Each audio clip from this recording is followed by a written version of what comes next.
This is Outnumbered. I'm Kimberly Guilfoyle, and here today, Harris Faulkner, Anna Koyman, Jedediah Bila, and today's #OneLuckyGuy, O'Reilly Factor correspondent Jesse Waters. And he is Outnumbered. Hi. Jesse, you're looking fabulous today. Not as fabulous as you. I'm just trying to survive today. Okay. I have twin girls at home, so I'm usually outnumbered. Yeah. So this shouldn't be too much of a problem, hopefully. So you can handle the quad here. Well, we'll see. And a little teaser, too. You better watch out, because Jesse's going to be doing a quick change later. Yeah, don't give it away. Wardrobe change. Don't give it away. We like it. See, lots of surprises here, right? And great to have you on board as well today. Thank you. Thank Really you for having me. My first time. Yeah. So good to have you. Like a little burst of sunshine right here on the sofa. We're like it. We're feeling it. And right now, Defense Secretary Chuck Hagel, he's on the hot seat, testifying in public for the first time on the administration's deal with the Taliban that freed an American soldier.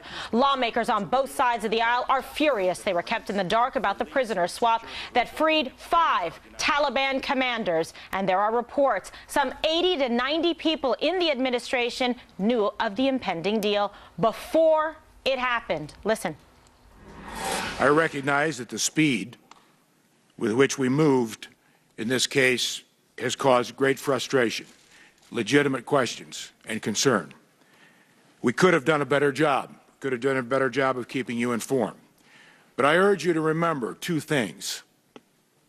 This was an extraordinary situation. I think you have just made a very strong case for the position taken by the President and the administration.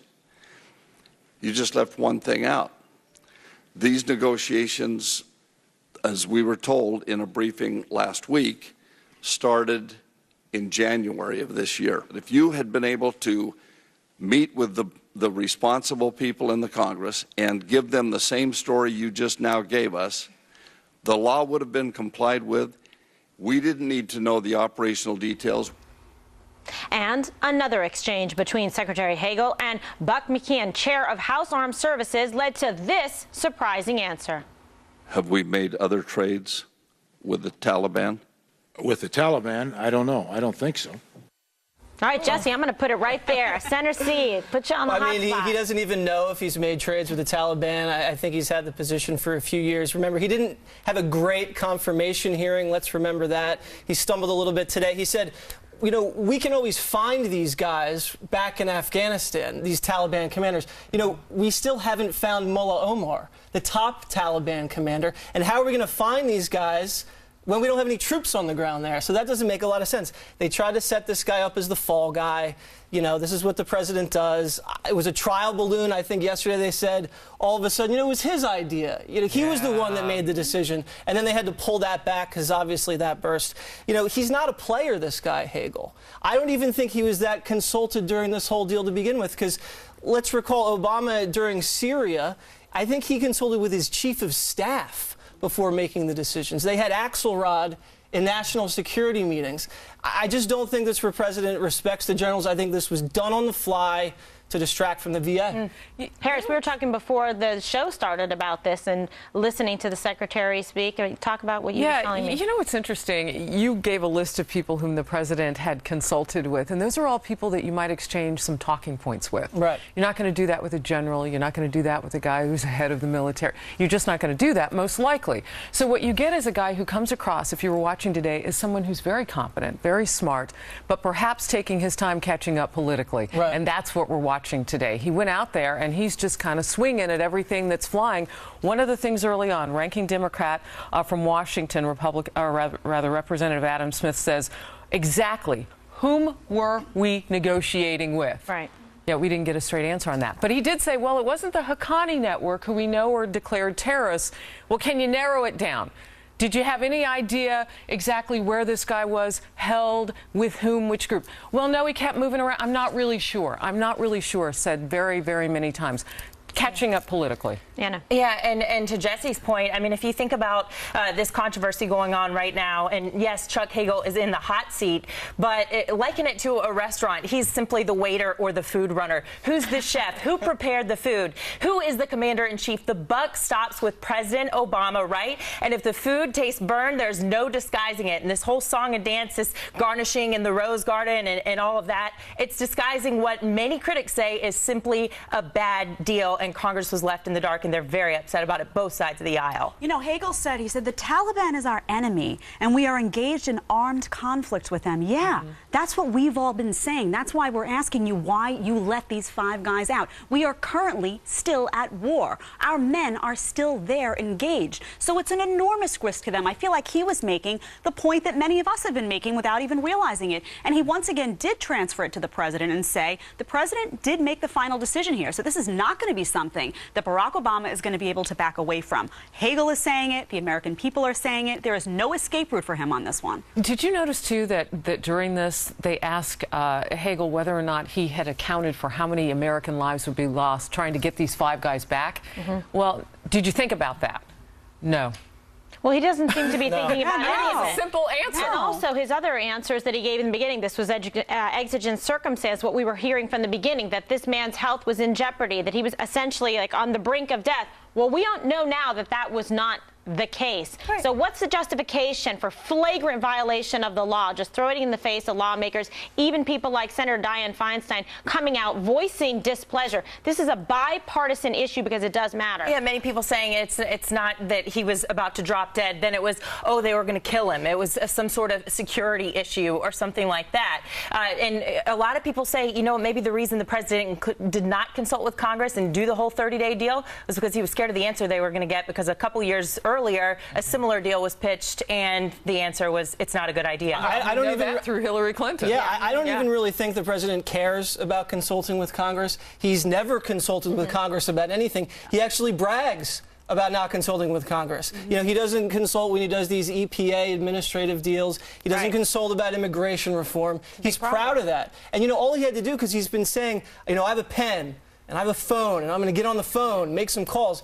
He just had to make one call to Dianne Feinstein, who's on his own team, and he didn't do it. He didn't do it. So making a lot of problems. Making some waves, he is. All right. Well, meantime, despite the furious fallout over the Taliban prisoner swap, the White House saying it's planning more transfers of prisoners out of Guantanamo and reviewing Yemeni detainees on a case-by-case basis. The administration says 17 detainees have already been moved out of Gitmo in the last 13 months, including the so-called Taliban 5, triggering the latest firestorm.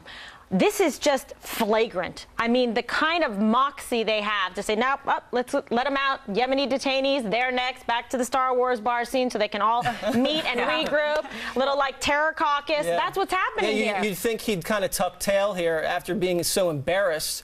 But he's a lame duck, and I really don't think he cares. I think he knows his legacy is closing Gitmo, and that's what he's promised. That he's not, and that's what he's going to do. Pin, though. Right. He's not quite that lame.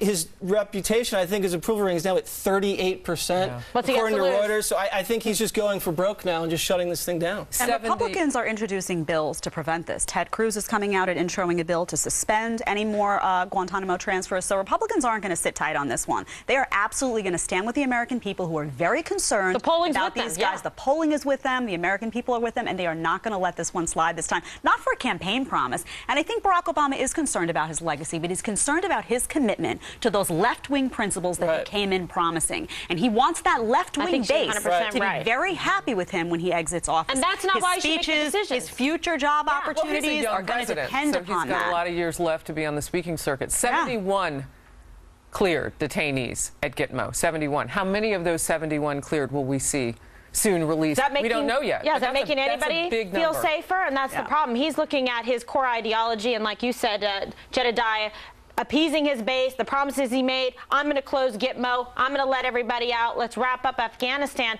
But are we in a better position? Why would you be so reckless with the future of this country, with the safety of its citizens and the soldiers serving abroad? I mean, he has a track record of being reckless with national security. I mean, he's been releasing illegal alien rapists into the street. Okay, he's letting guns walk across the southern border into Mexico. He's shutting down missile defense in Eastern Europe. What's next? I really don't think he cares that much. I honestly think, like Jedediah said, it's about his legacy. Imagine if he had run on this. Imagine if he had run in the last campaign saying, I'm going to negotiate with terrorists, and I'm going to unilaterally close down Gitmo. He would never have been elected or reelected. What he doesn't understand, though, is that if these people come back and commit crimes against Americans, that's part of his legacy, too. Absolutely People right. are then going to be able to point to his decision-making as the reason for that. So I don't know why he's not thinking just a little bit ahead of the mark on that one. We've already heard the threat of more kidnapping. We've, having a target on the backs of Americans, whether you're a tourist, whether you're one of our armed service members.